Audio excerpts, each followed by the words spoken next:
ഒരു പശു ഉണ്ട്. പശു എത്ര എണ്ണം ഉണ്ടായിരുന്നു? 2 3 ഉണ്ടായിരുന്നു. അതൊക്കെ കൊടുത്തു കോഴി വിറ്റ്. ഇപ്പൊ എത്ര എണ്ണം ഉണ്ട്?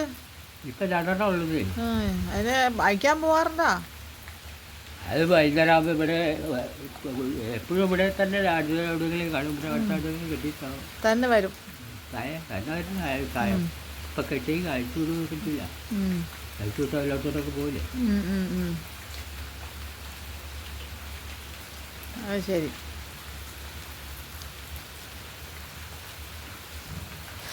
ഇങ്ങനെയാണ് കാര്യങ്ങൾ. ഈ ഈച്ചയും തണവ് ഭയങ്കര തണവാണ്.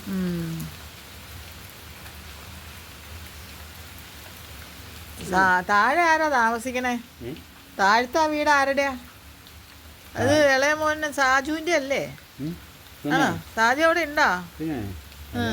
അവൻ എന്നാ ജോലി? കമ്പനിയിലെ പണിയുണ്ട്. ഉണ്ടല്ലേ? എന്നും പോകണമല്ലോ, കാലത്ത് പോകണം. എന്നും കാണാറുണ്ടല്ലേ? പോയിട്ട് വൈകുന്നേരം അവിടെ നിന്ന് വരും. കമ്പനി പണി ചെയ്യാനുണ്ട്.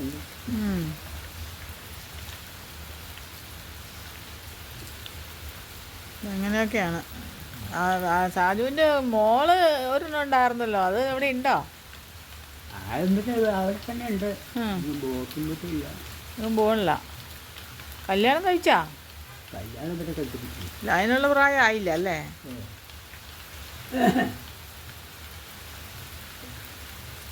മഴക്കാറ് മൂടി മഴക്കാറ് കഴിഞ്ഞു. അതിന് വേണ്ടി അത് കിണറ്റിൽ നെറ്റിട്ടേക്കണല്ലേ?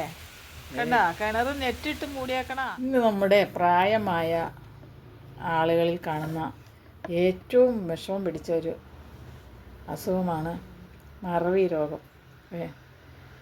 അവർക്ക് മറവി രോഗം പ്രായമായവർക്ക് മാത്രമല്ല, ചെറുപ്പക്കാർക്കും ഒക്കെ ഉണ്ട്. നമ്മൾ കഴിക്കുന്ന ഭക്ഷണത്തിൻ്റെയും നമ്മുടെ ജീവിത രീതികളും ജീവിതശൈലികളും എല്ലാം, കുടിക്കുന്ന വെള്ളം എല്ലാം ഈ മറവിയെ അല്ലെങ്കിൽ നമ്മുടെ ബ്രെയിനെ ബാധിച്ചുകൊണ്ടിരിക്കുകയാണ്. അപ്പോൾ ചെറുപ്പത്തിലെ തന്നെ മറവി രോഗം എല്ലാവർക്കും ഉണ്ട്. എന്നാലും പ്രായാധിക്യം കൊണ്ടുണ്ടാകുന്ന മറവി ഭയങ്കര ദയനീയമായൊരവസ്ഥയാണ്. അവരുടെ മനസ്സിലൊന്നുമില്ല, വെറും ബ്ലാങ്കാണ്. പക്ഷേ ഇന്ന് നമ്മുടെ നമ്മുടെ കുടുംബങ്ങളിൽ ഈ പ്രായമായ ആളുകളോടൊപ്പം ഇരുന്ന് സംസാരിക്കാനോ അവരോടൊപ്പം സമയം കണ്ടെത്താനോ അവരോട് സംസാരിച്ച് അവരുടെ ഓർമ്മകൾ പുതുക്കിക്കൊണ്ടിരിക്കാനൊന്നും ആർക്കും നേരമില്ല. ആരെയും കുറ്റം പറഞ്ഞിട്ട് കാര്യം, എല്ലാവർക്കും തിരക്കാണ്. അപ്പോൾ അവരനുഭവിക്കുന്ന മാനസികാവസ്ഥ എന്ന് പറയുന്നത് ഭയങ്കരമാണ്, പ്രവചിക്കാൻ പറ്റാത്തതാണ്. പറഞ്ഞാൽ അവർക്ക് മനസ്സിലൊന്നുമില്ല. ചോറുണ്ടോ, കഴിച്ചോ, അല്ലെങ്കിൽ വിശപ്പറിയുന്നില്ല, വേദന അറിയുന്നില്ല, ഒന്നും അറിയാത്തൊരവസ്ഥ, കഷ്ടപ്പാട് നിറഞ്ഞൊരവസ്ഥയാണ്. ഇപ്പോൾ വീഡിയോയിൽ കണ്ടല്ലോ എൻ്റെ അപ്പച്ചൻ്റെ അവസ്ഥ. ഞാൻ വീട്ടിൽ ചെന്നപ്പോൾ അപ്പച്ചനോട് ഓരോന്ന് ചോദിക്കണതനുസരിച്ച് അതിൻ്റെ ഓർമ്മ ഇങ്ങനെ ഓർത്തോർത്ത് വന്ന് പറഞ്ഞുകൊണ്ടിരിക്കുകയാണ്. നമ്മളൊരു തുമ്പ് ഇട്ട് കൊടുത്താൽ അതിനെ പിടിച്ചുകൊണ്ട് ഇങ്ങനെ സംസാരിച്ചുകൊണ്ടിരിക്കുന്നു. അപ്പോൾ അവരുടെ ഓർമ്മകൾ ഇങ്ങനെ വന്നുകൊണ്ടിരിക്കുന്നു. അപ്പോൾ നമ്മുടെ ഡോക്ടർമാരൊക്കെ ഈ പറയുന്നത്, അതായത് ഓർമ്മ കുറവുള്ളവരുടെ അടുത്ത് അവരുടെ ഓർമ്മയെ നമ്മൾ പുതുക്കിക്കൊണ്ടിരിക്കുക. കുറേശ്ശെ കുറച്ച് സമയമെങ്കിലും നമ്മൾ അവരോട് സംസാരിക്കാനും അവരുടെ ആവശ്യങ്ങൾ അറിയാനും ഒക്കെ നമ്മൾ അവരോടൊത്ത് സഹകരിക്കുമ്പോൾ അവർ തീരെ ഓർമ്മയില്ലാത്തൊരവസ്ഥ വരില്ല എന്നാണ് ഗവേഷണങ്ങളും പഠനങ്ങളും പറയുന്നത്. അപ്പോൾ ഈ അപ്പച്ചനാണെങ്കിൽ അമ്മച്ചി ഉണ്ടായിരുന്നപ്പോൾ, അമ്മച്ചി മരിച്ചിട്ടിപ്പോൾ 2 കൊല്ലമായി. അതിനു മുമ്പ് അമ്മച്ചി ഓരോന്നും സംസാരിക്കുകയും പറയുകയും എടുക്കുകയും ഒക്കെ ചെയ്തുകൊണ്ടിരുന്നപ്പോൾ ഇതിനേക്കാളും ഇരട്ടി ഓർമ്മയുണ്ടായിരുന്നു എന്നുള്ളത്. അമ്മച്ചി മരിച്ചതോടുകൂടി ആ ഓർമ്മശക്തി തീരെ ഇല്ലാതായി. എന്ന് പറഞ്ഞാൽ അതിനെ ഓർമ്മിപ്പിക്കാൻ ഇപ്പോൾ അതിൻ്റെ അടുത്തിരുന്ന് സമയം ചെലവഴിക്കാൻ വേറെ ആർക്കും സമയമില്ല. ആരെയും കുറ്റം പറയുന്നതല്ല, എല്ലാ കുടുംബങ്ങളിലും അല്ലെങ്കിൽ എല്ലാ വയസ്സായ ആളുകളുടെ അവസ്ഥ ഇതൊക്കെയാണ്. അപ്പോൾ നമ്മൾ അവരെ ഓർമ്മിപ്പിച്ചുകൊണ്ടിരുന്നു. അവർ തുമ്പിട്ട് കൊടുത്താൽ അതിൽ നിന്ന് പിടിച്ച് ഇങ്ങനെ സംസാരിച്ചുകൊണ്ടിരിക്കും. നമുക്ക് അത് കേൾക്കാൻ ഭയങ്കര രസമാണ്. ഇപ്പം ഞാനൊരു 10 മിനിറ്റ് നേരം അതിനോട് ചിലവഴിച്ചപ്പോൾ പറഞ്ഞ കാര്യങ്ങളാണ് നിങ്ങളിപ്പോൾ വീഡിയോയിൽ കേട്ടത്. അപ്പോൾ നമുക്ക് തന്നെ ഇപ്പോഴത്തെ അവസ്ഥയിൽ എനിക്ക് തന്നെ ഓർമ്മക്കുറവുണ്ടെന്ന് പറയില്ല. ഒരു സാധനം എടുക്കാൻ പോയാൽ അത് എന്തിനാ പോയേ എന്നുള്ളത് ആ സ്ഥലത്ത് ചെല്ലുമ്പോൾ നമ്മൾ മറന്നു പോകുന്ന ഒരവസ്ഥയിലേക്ക് വരുന്നു.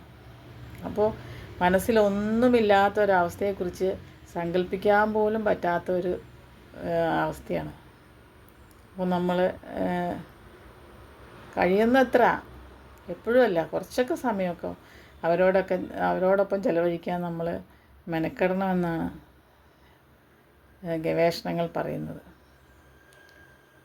അപ്പോൾ അവരുടെ സംസാരം കേൾക്കുമ്പോൾ നമുക്ക് മനസ്സിന് ഭയങ്കര ഒരു സന്തോഷം. അതിനു മുൻപ് അവർ ഒന്നുമില്ലാത്തൊരവസ്ഥ. ഇപ്പോൾ ഈ അപ്പച്ചനാണെങ്കിൽ എന്നെ ഒന്നും അറിയില്ല, ഞാൻ മൂത്ത മോളാണ്, എൻ്റെ പേരെന്താണെന്നോ എവിടെയാണ് താമസിക്കണേന്നോ ഒന്നും ഇല്ല. പക്ഷേ അതിന് യുക്തമായ മറുപടികൾ നമ്മൾ ചോദിക്കുമ്പോൾ തന്നുകൊണ്ടിരിക്കുക, അതൊരു പ്രത്യേകതയാണ്. അത് കേൾക്കുമ്പോൾ നല്ല രസം തോന്നും.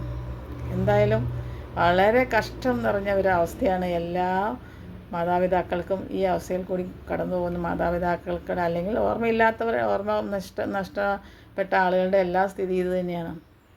അപ്പം നമ്മൾ കഴിയുന്നത്ര അവരോടൊപ്പം കുറച്ച് സമയമൊക്കെ ചിലവഴിച്ച് അവരുടെ ഓർമ്മ പൂർണ്ണമായി ഇല്ലാതാകാതെ നമ്മൾ ശ്രദ്ധിക്കാൻ ശ്രമിക്കുക എന്നുള്ളതാണ് നമുക്ക് പറയാനുള്ളത്. Okay, bye, see U.